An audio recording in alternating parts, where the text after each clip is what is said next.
Assalamualaikum warahmatullahi wabarakatuh. Alhamdulillah bertemu lagi di channel Wawan Hitam. Hari ini saya ada di Laboratorium Pendidikan Fisika UPGRIS.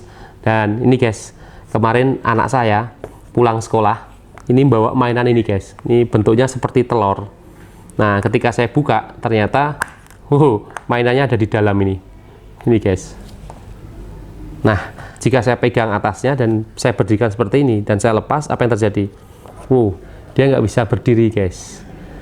Nah, hari ini kita akan mencoba mempelajari bagaimana membuat casing mainan anak saya ini bisa berdiri guys. Salah satu cara guys, ini adalah, ini guys, saya punya malam dan ini mau saya tambahkan masanya di sini guys.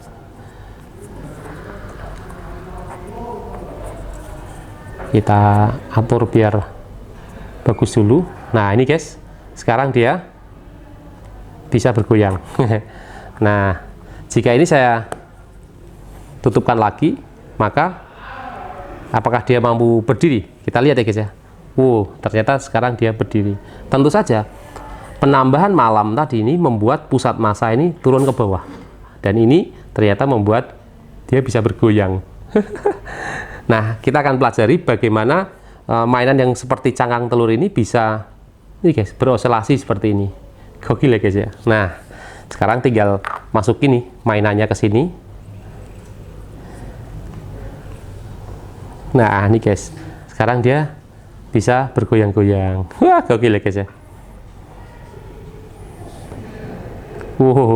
Nanti ini tinggal dikasihkan anak saya. Nah, sekarang mari kita analisa dari pusat massanya. Pada posisi kosong seperti ini guys, maka pusat massa dari cangkang telur ini ada di sini guys. Dan cangkang telur ini memiliki gaya berat yang arahnya ke bawah, besarnya adalah M dikali G. Karena cangkang telur ini terbuat dari plastik dan di tengahnya adalah kosong, karena itu massanya rendah. Dan ini mengakibatkan gaya beratnya juga sangat rendah. Ketika titik pusat massa dan titik tumpuan ini ada dalam satu garis guys, maka cangkang ini harusnya bisa berdiri. Tetapi untuk mencapai posisi itu ternyata sangat susah. Bergeser sedikit saja, maka cangkang telur akan terjatuh. Nah, karena gaya berat yang sangat rendah. Nah, ketika saya beri tambahan massa di bagian bawah ini dengan memberi malam, begitu, gokil guys. Apa yang terjadi? Ternyata titik pusat massa bergeser ke bawah. Ini guys, ini ternyata titik pusat massa baru ada di sini guys. Bergeser ke bawah. Ini adalah malam.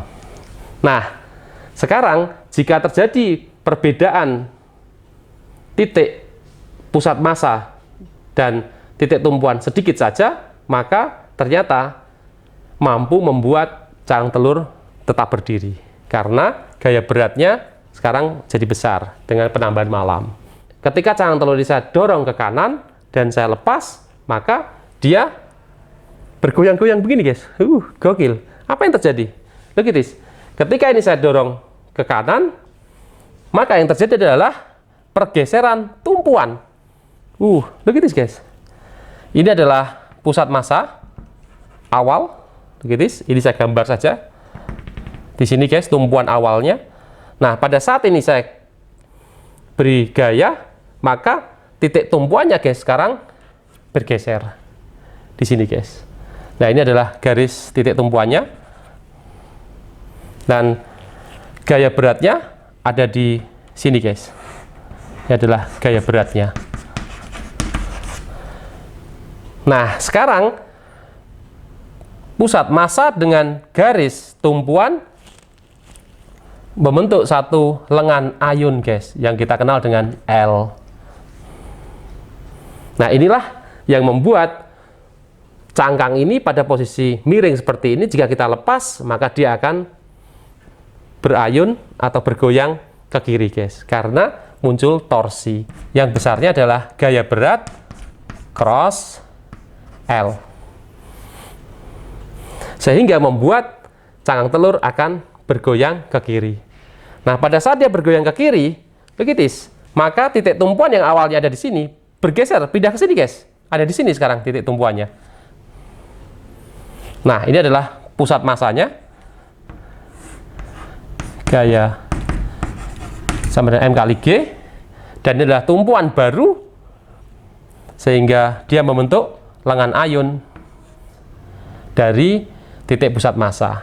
Cangkang telur akhirnya bergoyang ke kanan, sehingga proses cangkang telur bergoyang ke kanan ke kiri bisa terjadi karena adanya gaya balik dari gaya berat cross lengan ayun ini guys, atau kita kenal dengan torsi. Gokil ya guys ya. Ketemu lagi di analisa fisika yang lebih gokil. Ciao, assalamualaikum warahmatullahi wabarakatuh. Boom.